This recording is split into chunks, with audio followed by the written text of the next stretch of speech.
Hello guys, welcome back to my channel. और हमने lecture 3 part 2 ये है लेक्चर 3 का। तो अगर आपने इससे पहले हमारा लेक्चर 3 कवर नहीं करा है तो मैं आपसे रिक्वेस्ट करूंगी कि आप लेक्चर 3 को कवर कर लीजिए, जिसमें हमने स्टडी करा था कि अकाउंटिंग इंफॉर्मेशन क्या होती है और यूजर्स ऑफ अकाउंटिंग इंफॉर्मेशन कौन कौन से होते हैं, इंटरनल एंड एक्सटर्नल यूजर्स उसमें स्टडी करा था। और फिर हमने स्टडी करा था qualitative characteristics of accounting information. आगे कंटिन्यू करने से पहले मैं आपको बता देती हूँ, मेरा नाम है रमनदीप एंड मैं असिस्टेंट प्रोफेसर हूँ कॉमर्स में। और अभी ज़्यादा टाइम ना वेस्ट करते हुए हम आगे कंटिन्यू करते हैं। तो अभी हमने लेक्चर 3 का जो हमारा ये जो सेकंड पार्ट है, इसमें हमने स्टडी करना है बुक कीपिंग वर्सेस अकाउंटिंग। यानी कि हम डिफरेंस स्टडी करेंगे, बुक कीपिंग क्या होता है और अकाउंटिंग क्या होता है। अगर किसी भी स्टूडेंट को नहीं पता कि बुक कीपिंग या अकाउंटिंग क्या होता है तो ये हमने डिस्कस कर लिया है प्रीवियस लेक्चर्स में। तो मैं आपसे रिक्वेस्ट करूंगी कि आप पहले वो लेक्चर्स को ज़रूर देखें, ठीक है। तो अभी हम आगे कंटिन्यू करते हैं कि book keeping versus accounting. Book keeping और अकाउंटिंग में जो पॉइंट्स ऑफ डिफरेंस है हम उसको स्टडी करेंगे। फर्स्ट है डेफिनेशन।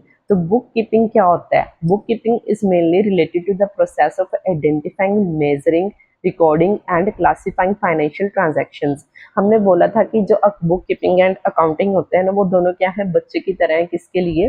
अकाउंटेंसी के लिए। तो अकाउंटेंसी उनकी क्या है, मदर फॉर्म में होती है, ठीक है। यानी कि अकाउंटेंसी बुक कीपिंग और अकाउंटिंग दोनों को ही इंक्लूड करती है। अब मैं आपको कंफ्यूजन दूर करने के लिए बता दूं कि बुक कीपिंग एंड अकाउंटिंग का एक ही प्रोसेस होता है, एक ही साइकिल होता है। लेकिन जो उसके कुछ इनिशियल स्टेप्स होते हैं, जो कुछ स्टार्टिंग के स्टेप्स होते हैं, वो किसके होते हैं? बुक कीपिंग के। उसके बाद वाले जो सारे स्टेप्स है वो फर्स्ट वाले स्टेप्स को साथ में इंक्लूड करते हुए जो बाकी बाद वाले जो स्टेप्स हैं वो भी सारे किस में आते हैं? अकाउंटिंग में आते हैं, ठीक है। तो स्टार्टिंग के जो स्टेप्स हैं, यानी कि जो जहाँ पे हम आइडेंटिफाई कर रहे हैं, क्या आइडेंटिफाई कर रहे हैं कि हमने कौन सी ट्रांजैक्शंस को रिकॉर्ड करना है, हमने फाइनेंशियल ट्रांजैक्शंस को रिकॉर्ड करना है। तो जो फर्स्ट स्टेप है आइडेंटिफिकेशन का, जिन ट्रांजैक्शंस को हम मेजर कर सकते हैं मनी वैल्यू में, हम उनको आइडेंटिफाई करेंगे, ठीक है। आइडेंटिफाई करने के बाद हम उसको मॉनेटरी टर्म्स में मेजर करेंगे एंड देन उनकी क्या है, हम रिकॉर्डिंग करेंगे, ठीक है। तो रिकॉर्डिंग हम उसकी करेंगे in the form of journal, ठीक है। जर्नल में हम उसकी रिकॉर्डिंग करेंगे। फिर जो सिमिलर नेचर ऑफ ट्रांजैक्शंस है उनकी ग्रुपिंग करेंगे और उस प्रोसेस को हम क्या कहते हैं? क्लासीफाइंग। तो जो क्लासिफिकेशन तक का जो स्टेप है ना बच्चे, वो कहाँ को, वो किस में आता है? बुक कीपिंग में आता है। आपने याद रखना है कि आइडेंटिफिकेशन से लेके क्लासिफाइंग तक का जो स्टेप है अकाउंटिंग साइकिल में, वो किस में आता है? बुक कीपिंग में आता है, ठीक है। तो book keeping is mainly related to the process of identification, measuring, recording and classifying the financial transactions. Next आ जाता है बच्चे अकाउंटिंग। अब अकाउंटिंग में हम क्या करेंगे, आपको ये सिर्फ आगे समराइजिंग वाला ही इंक्लूड नहीं करना है, आपको ये जो स्टार्टिंग के जो स्टेप्स है ना, identification, measuring, recording and classification, ये भी ही रिकॉर्ड करना है, ठीक है। तो हम अकाउंटिंग में क्या करेंगे, पहले आइडेंटिफाई करेंगे, मेजरिंग करेंगे, रिकॉर्डिंग करेंगे, क्लासिफाई करेंगे, उसके बाद हम क्या करेंगे? समराइज करेंगे, इंटरप्रेट करेंगे एंड कम्युनिकेट कर देंगे किसको? फाइनेंशियल ट्रांजैक्शंस को टू द डिफरेंट यूजर्स, ठीक है।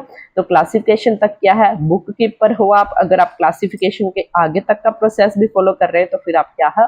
अकाउंटेंट हो, फिर आप अकाउंटिंग कर रहे हो, ठीक है। तो accounting is a process of summarising, interpreting. आप आपके पास जो अकाउंटिंग इंफॉर्मेशन आई, आपको उसको क्या कर रहे हो? क्लासिफाई करने के बाद आप उसका ट्रायल बैलेंस प्रिपेयर कर रहे हो, ठीक है। उसकी इनकम स्टेटमेंट प्रिपेयर कर रहे हो, उससे बैलेंस शीट प्रिपेयर कर रहे हो, कैश फ्लो स्टेटमेंट प्रिपेयर कर रहे हो, ठीक है। तो ये क्या है? समराइज कर रहे हो आप वो सारी अकाउंटिंग इंफॉर्मेशन को। समराइज करने के बाद आप उसको क्या करोगे? इंटरप्रेट करोगे। आपका कितना प्रॉफिट हुआ, कितना लॉस हुआ, क्या आप अच्छा परफॉर्म कर रहे हैं, आपकी फाइनेंशियल पोजीशन क्या, तो ये आप क्या कर रहे हो? इंटरप्रेटिंग कर रहे हो। फिर वो इंटरप्रिटेशन करने के बाद जो डिफरेंट अकाउंटिंग यूजर्स जो हमने प्रीवियस लेक्चर में डिस्कस करे, आप उनको वो सारी इंफॉर्मेशन क्या कर देते हो? कम्युनिकेट कर देते हो, ठीक है। तो ट्रांजैक्शंस लेजर तक की यानी क्लासिफिकेशन तक के प्रोसेस को हम बुक कीपिंग कहते हैं। उसके फर्दर वाले जो पार्ट है इंक्लूडिंग बुक कीपिंग वाले स्टेप्स, उसके बाद वाले जो स्टेप्स को हम परफॉर्म कर रहे हैं, यानी कि समराइजिंग, इंटरप्रेटिंग, कम्युनिकेटिंग वाले जो स्टेप्स को परफॉर्म कर रहे हैं, हम उसको क्या कहते हैं? अकाउंटिंग कहते हैं। आई होप आपको बुक कीपिंग एंड अकाउंटिंग का जो मेजर डिफरेंस है वो समझ में आ गया होगा, ठीक है। तो स्टेज कौन सी होती है बुक कीपिंग में? It is the beginning stage. Book keeping क्या है? बिल्कुल स्टार्टिंग इनिशियल स्टेज होती है and acts as a base for accounting. अब ना ये कह लीजिए एक रॉ मटेरियल की तरह होता है फर्दर अकाउंटिंग करने के लिए, ठीक है। तो ये क्या है, बिगिनिंग स्टेज है और ये बेस एक्ट करता है किसकी के लिए, अकाउंटिंग करने के लिए एक क्या है, बेस बन जाता है, ठीक है। फिर अकाउंटिंग क्या है, it begins where book keeping ends, जहाँ पे आपके बुक कीपिंग का प्रोसेस खत्म होगा आपका अकाउंटिंग का प्रोसेस क्या है वहीं से स्टार्ट हो जाएगा। मैं तो कहूँगी वहीं से नहीं बल्कि बुक कीपिंग के साथ ही आपका अकाउंटिंग का प्रोसेस क्या है, स्टार्ट हो जाता है, क्योंकि बुक कीपिंग की जितनी भी स्टेजेस हैं वो अकाउंटिंग में हम इंक्लूड करके चलते हैं। अगर वो स्टेजेस को हम इंक्लूड ही नहीं करेंगे तो सिर्फ समराइजिंग या इंटरप्रिटेशन को हम अकाउंटिंग नहीं कह सकते हैं, ठीक है। तो स्टार्टिंग वाले स्टेप्स भी आप इंक्लूड करते हो प्लस उसके बाद वाले स्टेप्स भी आप इंक्लूड करते हो, ठीक है, तो वो अकाउंटिंग बन जाता है।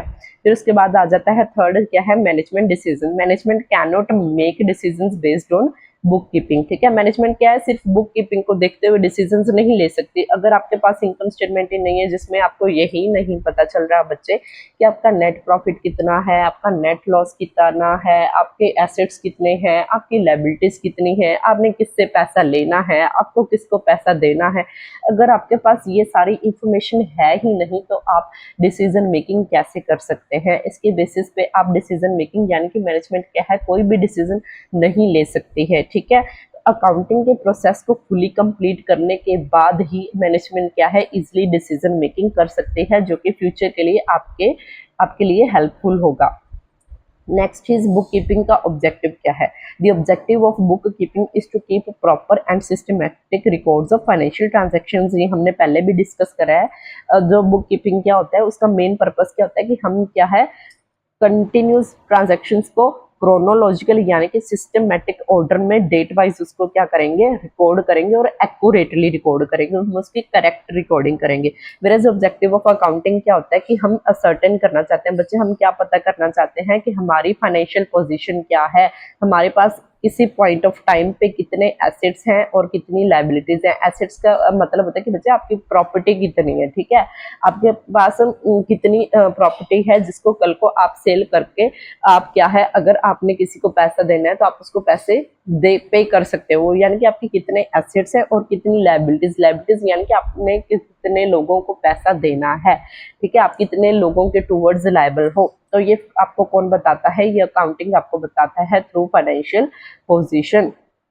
और फिर हम इस अकाउंटिंग इंफॉर्मेशन को आगे फर्दर कम्युनिकेट कर देते हैं to the different external and internal users, और हम उन्हीं को ही क्या कहते हैं, रेलिवेंट पार्टीज कहते हैं, ठीक है। तो नेक्स्ट पॉइंट है financial statements. Financial statements are not prepared during book keeping. Book keeping का एंड रिजल्ट फाइनेंशियल स्टेटमेंट्स नहीं होता है, क्योंकि बुक कीपिंग का स्टेप जो प्रोसेस है वो क्लासिफिकेशन तक ही जाके खत्म हो जाता है। उसके नेक्स्ट जो स्टेप्स हैं, summarising, interpreting and analysing and communicating the results, ये जो अकाउंटिंग परफॉर्म करने के बाद जो आपके पास एंड रिजल्ट आता है वो होता है फाइनेंशियल स्टेटमेंट्स, ठीक है। तो फाइनेंशियल स्टेटमेंट्स किसका एंड रिजल्ट है, वो है अकाउंटिंग का एंड रिजल्ट, ना कि बुक कीपिंग का। तो बुक कीपिंग क्या है, एक इनिशियल स्टेज है किसके लिए, अकाउंटिंग के लिए। उसके बाद क्या है, स्किल का लेवल क्या चाहिए।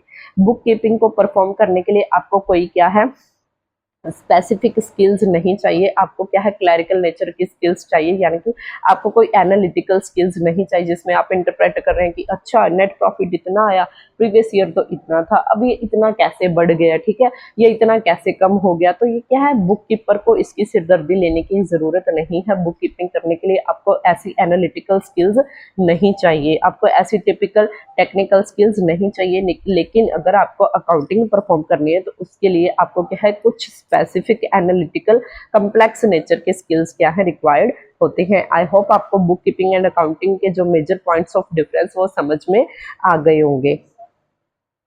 तो अभी हम डिस्कस करेंगे कुछ बेसिक अकाउंटिंग टर्म्स, ठीक है, जो अब हम आगे इस लेक्चर्स में आगे डिस्कस भी करेंगे, जो मैं जिनको यूज भी करूंगी और आपको आगे दिक्कत ना आए इसलिए मतलब हम उसको अभी अंडरस्टैंड कर लेते हैं, ठीक है। तो अकाउंटिंग क्या होता है ये हमने डिस्कस कर लिया। हम नेक्स्ट मूव करते हैं, एसेट क्या होता है। एसेट क्या होता है, any resource owned by business that is expected to provide future economic benefits. Asset क्या कह सकते हैं बच्चे, आप कोई भी प्रॉपर्टी होती है, ठीक है, आपने कोई भी चीज परचेज करी जो आपको फ्यूचर बेनिफिट देगी, फ्यूचर में जाके आपको उसका फायदा होगा, तो हम उसको क्या कहते हैं, एसेट कहते हैं। फॉर एग्जाम्पल मैं कहती हूँ कि आपने कार को परचेज करा, ठीक है, तो अभी वो कार आपके लिए क्या है, एसेट है, ठीक है। वो एसेट क्यों है, क्योंकि आपको वो फ्यूचर में क्या करेगी, कोई ना कोई बेनिफिट प्रोवाइड करेगी, यानी कि आप फ्यूचर में उस कार पे आप ट्रैवल कर सकते हैं, ठीक है। आप कोई भी अपना काम, आपको कहीं पे जाना है, आप वहां पे जा सकते हैं, आप अपना काम फिनिश करके वापस भी आ सकते हैं, ठीक है। तो कार क्या बनेगी, आपका एक ऐसा एसेट बनेगी जो आपको क्या है, एक इकोनॉमिक बेनिफिट प्रोवाइड कर रहा है, आपको उससे फ्यूचर में बेनिफिट होगा, ठीक है। तो लायबिलिटी क्या होती है, लायबिलिटी क्या होती है कि जो हमारे ऑब्लिगेशन है टूवर्ड्स अदर पर्सन, यानी कि हमने जिन लोगों की तरफ हमारी रिस्पॉन्सिबिलिटी बनती है, हमारी ऑब्लिगेशन बनती है, ठीक है। तो हम यहाँ पर ऑब्लिगेशन किन टर्म्स में लेते हैं बच्चा, फाइनेंशियल टर्म्स में लेते हैं, ठीक है, जिसको हम मॉनेटरी वैल्यू में रिप्रेजेंट कर सकते हैं। आपने किसी से पैसे लिए, आप बैंक, फॉर एग्जांपल आप बैंक के पास गए, ठीक है, आपने बैंक से लोन ले लिया, अभी आपको वो लोन क्या है, बैंक को वापस भी करना है, आपको उस पर इंटरेस्ट भी पे करना है, तो वो आपकी क्या बन जाएगी, लायबिलिटी बन जाएगी। आप ऑब्लिगेट, आपकी वो क्या है, ऑब्लिगेशन है टूवर्ड्स बैंक, ठीक है। एसेट क्या होता है, लायबिलिटी क्या होता है, तो ये आपको आई होप समझ में आ गया। और नेक्स्ट होता है ओनर्स इक्विटी। अभी ओनर्स कौन होते हैं, ओनर्स क्या होते हैं बच्चे, जो क्या है ऑर्गेनाइजेशन में अपने पैसे क्या करते हैं, इन्वेस्ट करते हैं, ठीक है। तो उनको हम, जो पर्सन अपने ऑर्गेनाइजेशन में पैसे इन्वेस्ट करते हैं, हम उनको क्या कहते हैं, शेयर होल्डर्स होते हैं। और वो शेयर होल्डर्स ही क्या होते हैं, ओनर्स होते हैं, ठीक है। तो ये जो ओनर्स इक्विटी है ना, ये वही है कि जो वो कैपिटल प्रोवाइड कर रहे हैं, किसको, ऑर्गेनाइजेशन का। अभी कैपिटल क्या होता है कि जो उन्होंने पैसा इन्वेस्ट करा है। अगर मैं बोलूं कि ए, बी एंड सी 3 पर्सन है, उन्होंने सोचा कि हम ना एक कंपनी खोलते हैं, तो उन्होंने क्या है 10-10 लाख क्या है पैसे इन्वेस्ट कर दिए। अब ये जो 10 लाख रुपीज है, यानी कि जो 30 लाख रुपीज है, वो क्या है, ओनर्स की इक्विटी है, वो ओनर्स की क्या है, कैपिटल है, जो उन्होंने प्रोवाइड करी है फर्म को यूज करने के लिए, ठीक है। रेवेन्यू, अभी रेवेन्यू क्या होता है, आपका जो बिजनेस है उसमें आप जो गुड्स को मैन्युफैक्चर कर रहे हो, यानी कि आप कोई भी सामान है, ठीक है, आपने पहले रॉ मटेरियल लिया, फिर आपने उस पर कुछ प्रोसेस परफॉर्म करा, अब वो क्या है, उसका एंड प्रोडक्ट निकल के आ गया। अब वो जो एंड प्रोडक्ट है ना, आप उसको क्या है, कस्टमर्स को सेल कर देते हो, ठीक है। वो सेल करने के बाद जो आपके पास मनी कलेक्ट होती है, उसको आप क्या कहते हो, रेवेन्यू कहते हो। रेवेन्यू क्या होता है, जिसमें अभी तक आपने अपनी जो आपके ये जो सारा प्रोसेस परफॉर्म करने के लिए जो कॉस्ट इनकर हुई थी ना, आपने उसको अभी माइनस नहीं करा है, आपने उस इनकम में से अभी अपनी जो कॉस्ट है वो डिडक्ट नहीं करी है, ठीक है। कॉस्ट डिडक्ट करने से पहले की जो इनकम होती है, आप उसको क्या कहते हैं, रेवेन्यू कहते हैं, ठीक है। तो the total income generated from the sale of goods. Sale of goods क्या होता है बच्चा, गुड्स होता है जो आप जो फाइनल प्रोडक्ट सेल कर रहे हो कस्टमर को, ठीक है, उसको गुड्स कहते हैं, ठीक है। द टोटल इनकम वो क्या है, रेवेन्यू क्या है, जो आप टोटल इनकम जनरेट कर रही हो from the sale of goods और services before any expenses are deducted, यानी कि आप अपनी कॉस्ट को डिडक्ट करने से पहले जो आपके पास इनकम आ रही है from the sale of goods and services, उसको आप क्या कहते हैं, रेवेन्यू कहते हैं। फिर उसके बाद आ जाता है बच्चा एक्सपेंस। एक्सपेंस यानी कि जो आपने खर्चे करे, कोई भी कॉस्ट प्रोडक्ट है, ठीक है, आपने उस प्रोडक्ट को मैन्युफैक्चर करने पे खर्चा करा, फिर आपने उसको सेल करने के लिए खर्चा करा, ठीक है, आप कोई भी एक्सपेंस इनकर कर रहे हैं, ठीक है, तो उसको हम क्या कहते हैं, कॉस्ट कहते हैं। कोई भी आप कॉस्ट इनकर कर रहे हैं, सॉरी, तो आप उसको क्या कहते हैं, एक्सपेंस कहते हैं। The cost incurred in process of generating revenue, ठीक है, रेवेन्यू को जनरेट करने के लिए आप बहुत सारी कॉस्ट को इनकर करते देते हो, और उसको फिर आप बाद में क्या है, टोटल रेवेन्यू में से डिडक्ट भी करते हो, ठीक है, अपना प्रॉफिट को डिटरमाइन करने के लिए, तो उसको हम क्या कहते हैं, एक्सपेंस कहते हैं। अभी प्रॉफिट क्या होता है, ठीक है, जब आप रेवेन्यू में से एक्सपेंस को माइनस कर देते हो, तो आपके पास क्या आ जाता है बच्चे, प्रॉफिट आ जाता है। जो आपने गुड्स को सेल करा, जो आपके पास इनकम आई, जब आपने उस इनकम में से अपने जो खर्चे हैं, कॉस्ट है, एक्सपेंस है, उसको माइनस कर दिया, उसके बाद जो आपके पास रिमेनिंग इनकम बची, उसको आप क्या कहते हैं, प्रॉफिट कहते हैं। नेक्स्ट है लॉस। लॉस क्या होता है, आपके जो खर्चे, जब आपके रेवेन्यू से आपकी जो आपने इनकम जनरेट करी, आपके खर्चे क्या है, आपकी इनकम से ज्यादा है, तो फिर आपके पास क्या आ जाएगा, लॉस आ जाएगा, यानी कि नेगेटिव प्रॉफिट भी हम इसे कह सकते हैं, ठीक है। फिर उसके बाद आता है अकाउंट्स पेबल। अकाउंट्स पेबल क्या होता है कि बच्चे की आपने बिजनेस करते वक्त कुछ लोगों से थोड़ा थोड़ा मतलब ट्रेड करते हुए आपने थोड़ा थोड़ा क्रेडिट ले लिया, जैसे कि सप्लायर, आपने जिससे रॉ मटेरियल परचेज करा, ठीक है, आपने उनको बोला कि सर हम आपको बाद में पेमेंट कर देंगे, ठीक है, ये 2 मंथ्स बाद पेमेंट कर देंगे, ये 3 मंथ्स बाद पेमेंट कर देंगे, ठीक है। तो आपने उनको क्या करा, एक नोट लिया, ठीक है, आपने उस पे अपने सिग्नेचर करे और उनको दे दिया, ठीक है। या फिर आप कह लीजिए कि उन्होंने एक नोट प्रिपेयर करा सप्लायर ने और आपसे साइन करवाए कि हाँ कि आप फ्यूचर में उनको क्या है इतनी पेमेंट करोगे, तो आपके लिए क्या हो गया बच्चा, अकाउंट्स पेएबल हो गया, यानी कि वो हमारी ऑब्लिगेशन है, ठीक है। जो हमने अब वो जो सप्लायर है वो हमारा क्या बन गया है, क्रेडिटर बन गया है, जिससे हमने गुड्स एंड सर्विसेज क्या है रिसीव करी है आगे सप्लाई करने के लिए, आगे उस पर कोई भी प्रोसेस को परफॉर्म करने के लिए, ठीक है। लेकिन हमने अभी तक उनको पेमेंट नहीं करी है। हमने उस पे एक क्या है डॉक्यूमेंट है, वो डॉक्यूमेंट पे हमने साइन करके बोल दिया है कि उन्होंने ड्रॉ करी थी वो डॉक्यूमेंट, ठीक है, उन्होंने हमें दे दी थी और हमने साइन करके बोल दिया है कि सर ठीक है हम आपको इतने मंथ्स बाद आपकी पेमेंट कर देंगे। तो इसको क्या हम कहते हैं, अकाउंट्स पेबल कहते हैं। फिर उसके बाद आ जाता है अकाउंट्स रिसीवेबल। अकाउंट्स रिसीवेबल यानी कि जब हमने किसी को पैसे दिए हैं, ठीक है, या फिर हमने किसी को गुड्स क्रेडिट पे यानी कि उधार पे दे दी, हमने ये सोचा कि चलो कोई नहीं वो थोड़े दिन बाद हमें पेमेंट कर देगा। अब वो जो पर्सन है वो डॉक्यूमेंट जो साइन करके हमें वापस देगा और बोलेगा कि हाँ जी सर मैंने साइन कर दिए हैं लीगली, आप मेरे को कभी भी बाउंड कर सकते हो, ठीक है, मैं आपकी पेमेंट कर दूंगा फ्यूचर में, ठीक है। तो वो जो हमारे पास डॉक्यूमेंट है ना वो हमारे पास क्या, वो हमारे लिए क्या हो जाएगी, अकाउंट्स रिसीवेबल हो जाएगी, ठीक है। उसके बाद आ जाता है ट्रायल बैलेंस। हमने डिस्कस करा ट्रायल बैलेंस क्या होता है, लेजर को बनाते हैं हम, है ना, सम ग्रुपिंग ऑफ ट्रांजैक्शंस करते हैं, तो इस प्रोसेस को हम क्या कहते हैं, लेजर कहते हैं, ठीक है। लेजर के बाद जब हम सारे डेबिट एंड क्रेडिट बैलेंस की एक लिस्ट बना देते हैं, एक स्टेटमेंट बना देते हैं, तो हम उसको क्या कहते हैं, ट्रायल बैलेंस। इसको हम आगे फर्दर डिटेल में पूरा चैप्टर है इस पे हम उसको स्टडी करेंगे, ठीक है। आपको उसमें सारा अच्छे से समझ में आ जाएगा कि ट्रायल बैलेंस होता क्या है।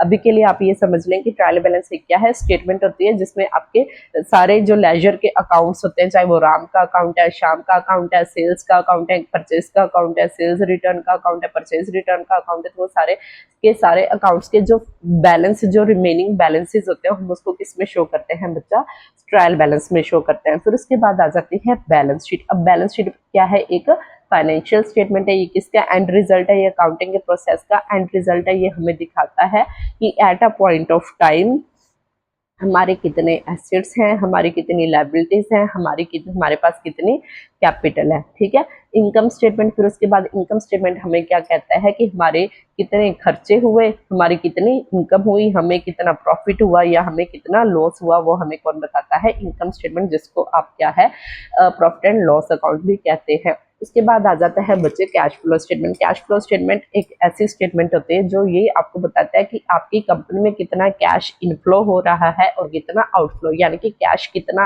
आ रहा है और कितना बाहर जा रहा है, वो आपको कौन बताता है, कैश फ्लो स्टेटमेंट बताता है। ये भी हम आगे आने वाले लेक्चर्स में, ये भी पूरा चैप्टर है, ये भी हम इन डिटेल डिस्कस करेंगे।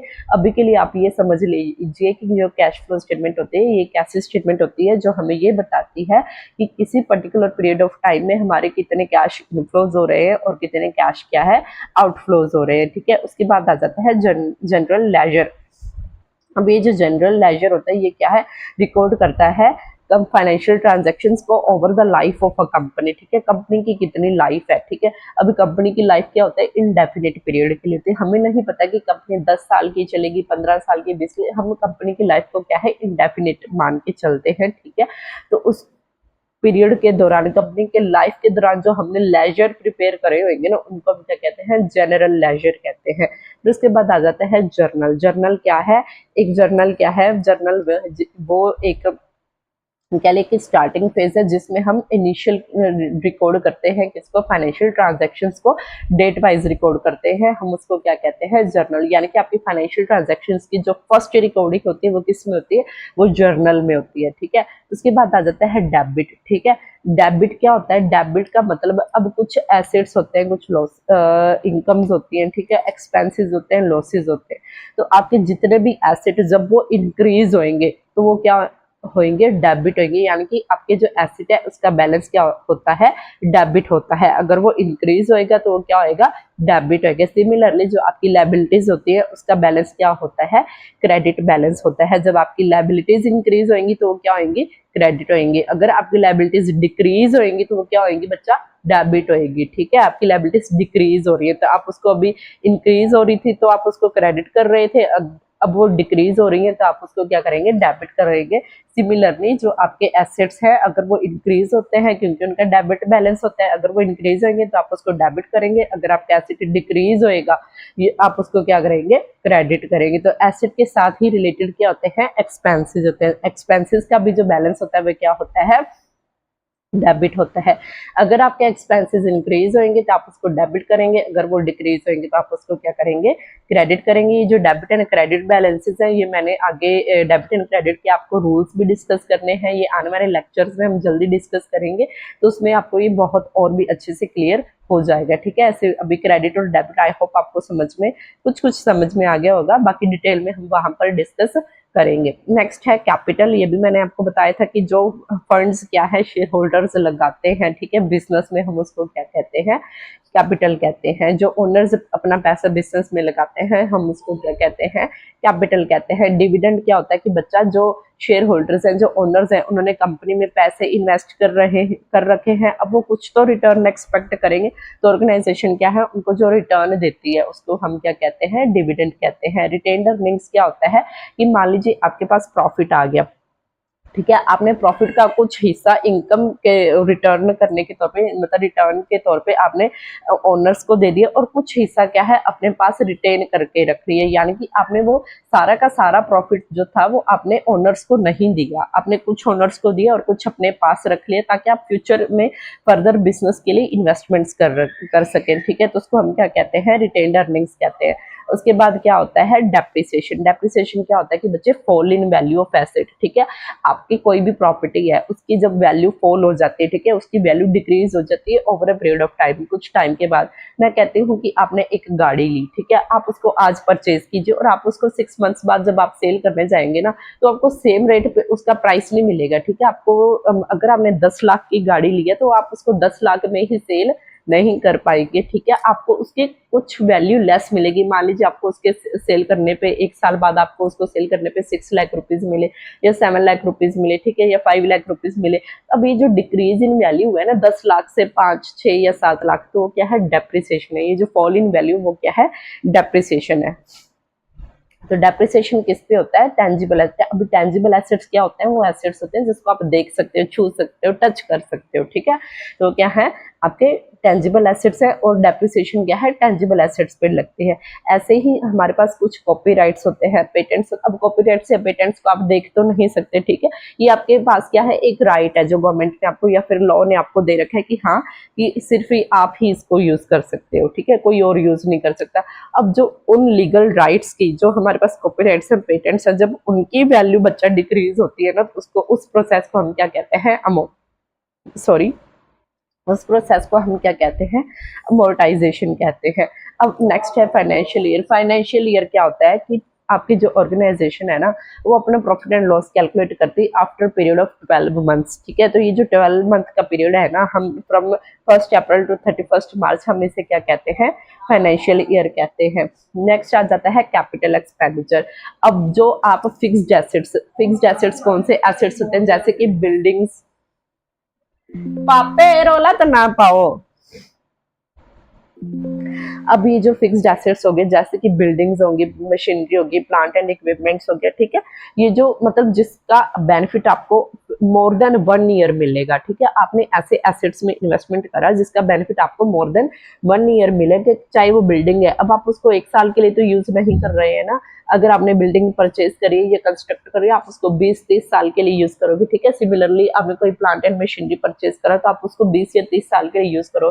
तो ऐसा जो एक्सपेंडिचर है उसको हम क्या कहते हैं, कैपिटल एक्सपेंडिचर कहते हैं। ठीक है, रेवेन्यू एक्सपेंडिचर क्या होता है कि आप इनकम को जनरेट करने के लिए, आप इनकम को अर्न करने के लिए जो छोटे छोटे कॉस्ट को बियर करते हो, जो छोटे छोटे एक्सपेंसेस करते हो, ठीक है, जो विद इन 1 ईयर जिसका बेनिफिट लास्ट होता है, बस उसको आप क्या कहते हैं, रेवेन्यू एक्सपेंडिचर कहते हैं। ठीक है, day to day functioning of business, आप अपने बिजनेस को चलाने के लिए जो रोज के छोटे छोटे खर्चे जो आप कैरी ऑन करते हो, आप उसको क्या कहते हैं, रेवेन्यू एक्सपेंडिचर कहते हैं। उसके बाद क्या आ जाता है बच्चा, ग्रॉस प्रॉफिट। अभी जो हमने डिस्कस करा था कि आपके पास रेवेन्यू आ गया, ठीक है, अब रेवेन्यू में से जब आप डायरेक्ट एक्सपेंसेस को माइनस कर देते हो ना, तो आपके, या फिर आप इसको क्या कहते हैं कि कॉस्ट ऑफ गुड्स सोल्ड भी कहते हैं, तो आपके पास क्या वो आ जाता है, ग्रॉस प्रॉफिट हो जाता है। जो अभी आपके ऑर्गेनाइजेशन में जो आप प्रोडक्ट प्रोड्यूस कर रहे हो, ठीक है, उस पर कुछ ऐसे खर्चे होंगे जो डायरेक्टली उस प्रोडक्ट को प्रोड्यूस करने के लिए इनकर हो रहे होंगे, और कुछ ऐसे खर्चे होंगे जो इनडायरेक्टली इनकर हो रहे होंगे। ठीक है, अगर मैं बोलूँ कि आपने लेबर को एम्प्लॉय करा, ठीक है, आपने रॉ मटेरियल परचेज करा, अब रॉ मटेरियल क्या है, आपने प्रोडक्ट को प्रोड्यूस करने के लिए परचेज करा, और आपने लेबर को किस लिए लगाया, ठीक है, ताकि आप उसी गुड्स को क्या है, प्रोड्यूस कर सके, इसलिए आपने लेबर को वेजेस वगैरह पे करे। तो ये क्या है, डायरेक्ट एक्सपेंसेस है। तो ये क्या है, हम इसको कॉस्ट ऑफ गुड्स सोल्ड का पार्ट मान के चलते हैं। ठीक है, ये एक डायरेक्ट खर्चे हैं जो कि आपको गुड्स को प्रोड्यूस करने के लिए आ रहे हैं। तो ये जो खर्चे हैं, जब आप इनको माइनस कर देते हो किस में से, अपने रेवेन्यू में से, तो आपके पास क्या आ जाता है, ग्रॉस प्रॉफिट आ जाता है। उसके बाद हमने डिस्कस करा था कि इनडायरेक्ट खर्चे भी कुछ होते हैं। अब इनडायरेक्ट खर्चे कौन से होते हैं, जैसे कि आपके ऑफिस में जो कुछ खर्चे हुए, ठीक है, अब आपके ऑफिस में लोग काम कर रहे हैं, ठीक है, अब वो खुद तो जाके प्रोडक्ट को प्रोड्यूस नहीं कर रहे हैं ना, तो अब वो, लेकिन वो ऑफिशियल काम कर रहे हैं, ऑफिस का काम कर रहे हैं, एडमिनिस्ट्रेटिव काम कर रहे हैं, ठीक है, हम उनको भी तो सैलरी वगैरह पे कर रहे हैं, तो हम ऑफिस का भी रेंट पे कर रहे हैं, हम ऑफिस के भी कुछ टैक्सेस पे कर रहे हैं। ठीक है, तो ये जो ऐसे जो खर्चे होते हैं जो इनडायरेक्ट नेचर के होते हैं, जब आप ग्रॉस प्रॉफिट में से ऐसे खर्चों को, इनडायरेक्ट एक्सपेंसेस को माइनस कर देते हो, तो एट द एंड आपके पास क्या आ जाता है बच्चा, नेट प्रॉफिट आ जाता है। उसके बाद होता है इन्वेंट्री। इन्वेंट्री अभी क्या होता है, इन्वेंट्री होता है कि आपके पास जो रॉ मटेरियल है, कुछ रॉ मटेरियल पड़ा होगा, ठीक है, कुछ रॉ मटेरियल पे आपने कुछ काम भी कर लिया होगा। अब वो जो गुड्स, रॉ मटेरियल आपने आधा मैन्युफैक्चर कर लिया, लेकिन अभी आधा मैन्युफैक्चर करने में, यानी कि आपने उस पर पार्ट ऑफ प्रोसेस परफॉर्म कर दिया है, लेकिन वो अभी तक पूरी तरह फिनिश्ड गुड्स, यानी कि वो फाइनल प्रोडक्ट नहीं बना, अभी वो मतलब इन प्रोसेस में है। ठीक है, तो उसको आप, हम क्या कहते हैं, वर्क इन प्रोग्रेस कहते हैं। अब कुछ ऐसा भी मटेरियल होगा जो आपका फाइनल प्रोडक्ट बन चुका है, ठीक है, लेकिन अभी आपने उसको सेल नहीं करा है। तो इन्वेंट्री में क्या क्या आता है बच्चा, वो रॉ मटेरियल जो अभी कच्चा माल है, ठीक है, वो ऐसे ही पड़ा है, अभी आपने उस पर कोई भी प्रोसेसिंग नहीं करी। कुछ ऐसा भी माल होगा जिसपे आपने प्रोसेसिंग परफॉर्म आधी कर दी है, लेकिन अभी आधी करने वाली रहती है, तो हम उसको वर्क इन प्रोग्रेस भी आता है आपका रॉ मटेरियल के साथ। ठीक है, और कुछ ऐसा भी होगा जिसपे आपने कंप्लीट प्रोसेसिंग परफॉर्म कर दी, लेकिन अभी आपने उसको सेल नहीं करा, यानी कि वो आपका फिनिश्ड गुड है। तो इन्वेंट्री में ये तीनों चीजें आ जाती हैं। ठीक है, work in progress, raw material and finished goods. अब इन्वेंट्री क्या है, आप ये कह सकते हैं कि ऐसा मटेरियल जिसको आपने प्रोसेस परफॉर्म करा फॉर फर्दर रीसेल करने के लिए, लेकिन अभी वो आपके पास ही, आपने उसको अभी सेल करा नहीं है, अपने पास रख है, तो आपकी वो क्या है, इन्वेंट्री है। अभी ऑडिट क्या होता है, ऑडिट का मतलब होता है ये इंस्पेक्शन होती है किसकी, आपकी बुक्स ऑफ अकाउंट्स की, आपकी फाइनेंशियल स्टेटमेंट्स की, आपके जर्नल की, आपने लेजर की, ट्रायल बैलेंस की, ये जो आपने सारी फाइनेंशियल स्टेटमेंट्स बनेगी, या ये आपने सारे अकाउंटिंग कंसेप्शन कन्वेंशन को फॉलो करते हुए बनाई है, तो इस प्रोसेस को हम क्या कहते हैं, ऑडिटिंग कहते हैं। ऑडिट होता है आपके बुक्स ऑफ अकाउंट्स का। ठीक है, बैंक रिकंसिलेशन का क्या मतलब है, बैंक रिकंसिलेशन का मतलब होता है कि बच्चे, अभी कुछ ट्रांजैक्शंस तो आप खुद परफॉर्म कर रहे होते हो कैश से, कुछ ट्रांजैक्शंस आप परफॉर्म करते हो थ्रू बैंक। ठीक है, अब बैंक और ऑर्गेनाइजेशन दोनों क्या है, कोई भी कंफ्यूजन क्रिएट ना हो, इसलिए क्या है, मैच करते हैं ट्रांजैक्शंस को। अच्छा, बैंक में इतना बैलेंस है, ठीक है, हमने अपनी तरफ से इतना रिकॉर्ड करा था, ठीक है, तो जब ये आप कंपैरिजन करते हो, ये जो आप रिकंसिलेशन करते हो, तो आप इसको क्या कहते हैं, बैंक रिकंसिलेशन। इसमें आप मैच करते हैं कि कंपनी ने जो कैसे ट्रांजेक्शन्स करी, उसके खर्चे, इनकम्स रिकॉर्ड करी, और बैंकर के थ्रू जो ही उन्होंने भी कुछ इनकम या खर्चे रिकॉर्ड करे। ठीक है, फिर एट द एंड आप उसको रिकंसाइल करते हो, आप उसको मैच करके देखते हो कि हम बैंक ने सही रिकॉर्ड करा या हमने सही रिकॉर्ड करा, और जो हमारा बैलेंस किया वो सेम आ रहा है या फिर नहीं, तो हम उसको क्या कहते हैं, बैंक रिकंसिलेशन कहते हैं। उसके बाद क्या है, वर्किंग कैपिटल।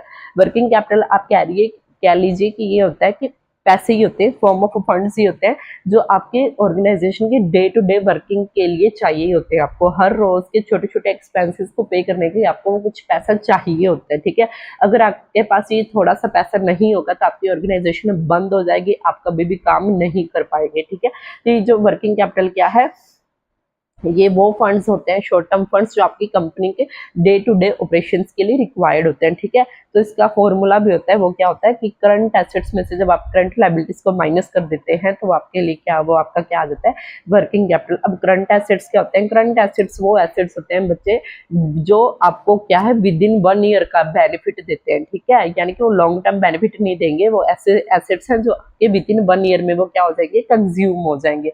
और करंट लायबिलिटीज वो लायबिलिटीज होती है जो आपने विद इन 1 ईयर क्या है, लोगों को पैसे पे करने हैं, वो आपकी क्या हो जाती है, करंट लायबिलिटीज। तो इन दोनों का जो डिफरेंस है, current assets and current liabilities को, वो आपकी क्या होती है, वर्किंग कैपिटल होती है। वेरिएबल कॉस्ट है नेक्स्ट। वेरिएबल कॉस्ट क्या होता है? जैसे जैसे आप प्रोडक्शन को इंक्रीज करेंगे तो वैसे वैसे आपकी क्या है, कॉस्ट भी इंक्रीज होगी, तो हम उसको क्या कहते हैं, वेरिएबल कॉस्ट कहते हैं। फिर आ जाता है फिक्स्ड कॉस्ट। फिक्स्ड कॉस्ट क्या होता है कि आप चाहे प्रोडक्शन को इंक्रीज करें चाहे डिक्रीज करें, बट आपकी कॉस्ट क्या है, वो इंक्रीज या डिक्रीज नहीं होगी, वो एक फिक्स्ड नेचर में रहेगी, उसको क्या कहते हैं, फिक्स्ड कॉस्ट कहते हैं। फॉर एग्जाम्पल कि आपने रेंट पे करना है बिल्डिंग का, ठीक है, तो वो रेंट क्या है, चाहे आप प्रोडक्शन को इंक्रीज करो चाहे डिक्रीज करो, वो रेंट आपका, आपको 10,000 मान लीजिए पे करना है, तो वो 10,000 ही आपको पे करना है। ये नहीं कि आपकी प्रोडक्शन इंक्रीज होगी तो अब आप 20,000 रेंट पे करेंगे, नहीं। तो ये क्या है, रेंट क्या है, आपकी फिक्स्ड कॉस्ट है। वेरिएबल कॉस्ट की एग्जांपल हम ले लेते हैं कि आपने प्रोडक्शन इंक्रीज करी, इसलिए आपको लेबर भी ज्यादा इंप्लॉय करना पड़ा, ठीक है, आपको ज्यादा लेबर को काम पे लगाना पड़ा, जिसलिए आपको उनको जो वेजेस पे करने, वो भी मतलब ज्यादा लोग अब काम करने आएंगे, तो आपके जो वेजेस के खर्चे वो भी तो इंक्रीज हो जाएंगे, ठीक है। तो जैसी प्रोडक्शन इंक्रीज हुआ, आपकी लेबर भी इंक्रीज हुई, और लेबर के साथ साथ आपके क्या है, जो उनको आपने वेजेस पे करने हैं उसका खर्चा भी इंक्रीज हो गया, ठीक है। तो ये जो लेबर के जो वेजेस के एक्सपेंसेस है, वो क्या है, आपकी बच्चा वेरिएबल कॉस्ट है। नेक्स्ट है नेट एसेट्स। नेट एसेट्स क्या होता है? जब आप टोटल एसेट्स यानी कि fixed assets and current assets, जो टोटल एसेट्स है, इसमें से आप टोटल लायबिलिटीज को माइनस कर देते हैं तो आपके क्या आ जाते हैं, नेट एसेट्स आ जाते हैं। फिर उसके बाद आता है कंटिजेंट लायबिलिटी। अब कंटिजेंट लायबिलिटी क्या होता है कि वो लायबिलिटी जो अभी आई नहीं है आप पे, ठीक है, लेकिन फ्यूचर में वो आ सकती है, ठीक है। ऐसी ऑब्लिगेशन जो अभी क्या है, आप पे आई नहीं है, ठीक है, फ्यूचर में आ सकती है। फॉर एग्जांपल आप कोई कोर्ट केस लड़ रहे हो, ठीक है, आपके ऑर्गेनाइजेशन पे कोई केस हो गया, ठीक है, जिसमें आप खुद को अभी, आपने भी लॉयर को अपॉइंट कर रखा है, सेकंड पार्टी ने भी अपॉइंट कर रखा है। अगर आप वो केस हार जाते हो सकता है कोर्ट आपको कोई ना कोई फाइन दे, पे करने के लिए बोले कि आप ये फाइन, तो वो आपकी क्या है, कंटिजेंट लायबिलिटी। अगर आप केस जीत जाते हैं तो आपको वो कंटिजेंट एसेट भी बन सकता है, हो सकता है कि आपको कंपनसेशन मिले दूसरी पार्टी से, ठीक है। तो ऐसी कंटिजेंट लायबिलिटीज क्या होती है, ऐसी लायबिलिटीज होती हैं जो अभी आप पे ऑब्लिगेटरी हुई नहीं है, लेकिन फ्यूचर में हो सकता है कि वो आप पे ऑब्लिगेशन बन जाए, ठीक है, आपकी ऑब्लिगेशन बन जाए। तो कंटिजेंट लायबिलिटीज को हम बैलेंस शीट में नहीं शो करते हैं, ठीक है, हम इसको कहाँ शो करते हैं, बैलेंस शीट के नीचे एक छोटा सा फुट नोट दे देते हैं, उसमें हम शो करते हैं, ठीक है। क्यों नहीं शो करते हैं बैलेंस शीट में? क्योंकि वो लायबिलिटी अभी ऑब्लिगेटरी हुई नहीं है, वो पक्का नहीं आपको पता कि वो आपकी ऑब्लिगेशन ही बनेगी। अगर पक्का पता होता तो फिर तो हम उसको बैलेंस शीट में शो कर देते, अभी आपको पक्का पता नहीं है, इसलिए आप उसको बैलेंस शीट के नीचे फुट नोट में दिखा रहे हैं, ठीक है। सब्सटैंशिएशन का मतलब क्या होता है? Substantial means it is the process of providing evidence to support और जस्टिफाई एन एक्सपेंडिचर, यानी कि ये आपकी क्या है, सोर्स डॉक्यूमेंट की तरह आप इसको ले लीजिए। ये कैसा प्रोसेस है जिसका आप एविडेंस दे रहे हो, ठीक है। आपने कोई भी ट्रांजैक्शन को जर्नल में रिकॉर्ड करा, किसी एविडेंस, किसी सोर्स डॉक्यूमेंट के बेसिस पे आपने उसको रिकॉर्ड करा, किसी कैश मेमो के बेसिस पे रिकॉर्ड करा, डेबिट या क्रेडिट नोट के बेसिस पे रिकॉर्ड करा, तो ये जो प्रोसेस ऑफ प्रोवाइडिंग एविडेंस, इसको हम क्या कहते हैं, सब्सटैंशिएशन। डेप्रिसिएशन हमने डिस्कस कर लिया है। अक्रूवल अकाउंटिंग क्या होता है? अक्रूवल अकाउंटिंग का बच्चे मतलब होता है कि आपके जो एक्सपेंसेस हैं या लॉसेस हैं, या फिर आपकी जो इनकम्स हैं या गेन्स है, या फिर आपने कुछ पेमेंट्स करी हैं या आपने पेमेंट्स रिसीव करनी है, ठीक है। तो चाहे आप उसकी कैश पेमेंट कर रहे हैं चाहे नहीं कर रहे हैं, चाहे आप कैश रिसीव कर रहे हैं चाहे नहीं कर रहे हैं, लेकिन फिर भी आप उसको रिकॉर्ड करेंगे। आप क्रेडिट ट्रांजैक्शंस को भी रिकॉर्ड करेंगे, उधार वाले ट्रांजैक्शंस को भी रिकॉर्ड करेंगे। तो इस प्रोसेस, हम इसको क्या कहते हैं, अक्रूवल अकाउंटिंग कहते हैं। फाइनेंशियल स्टेटमेंट क्या होता है वो हमने ऑलरेडी डिस्कस कर लिया, ठीक है। फाइनेंशियल एक्टिविटीज को जिसमें हम रिकॉर्ड करते हैं, ठीक है, बैलेंस शीट होगी, प्रॉफिट एंड लॉस अकाउंट हो गया, कैश फ्लो स्टेटमेंट होगी, तो ये सारी आपकी क्या है, फाइनेंशियल स्टेटमेंट्स है, ठीक है। ये तो ये सभी मैंने अभी टेबल सा बना रखा है सारे बेसिक अकाउंटिंग टर्म्स का, आप ये देख लेना। अगर हाँ, इसमें से कुछ ऐसी ऐसी चीज़ें जो मैं आपको नेक्स्ट लेक्चर में बताऊंगी, अभी बहुत लंबा हो गया lecture I guess. Thank you so much guys. Like कर देना, शेयर कर देना, सब्सक्राइब कर देना। अगर आपको कोई भी दिक्कत आए तो आप मुझे कमेंट सेक्शन में बताएं, मैं आपके लिए ऐसे ही कंटिन्यूस वीडियोस लाती रहूँगी। और ये जो वीडियोस है ना, आपके लिए बहुत बहुत ज़्यादा हेल्पफुल रहेंगी, क्लास 11 के लिए, क्लास 12 के लिए, ठीक है।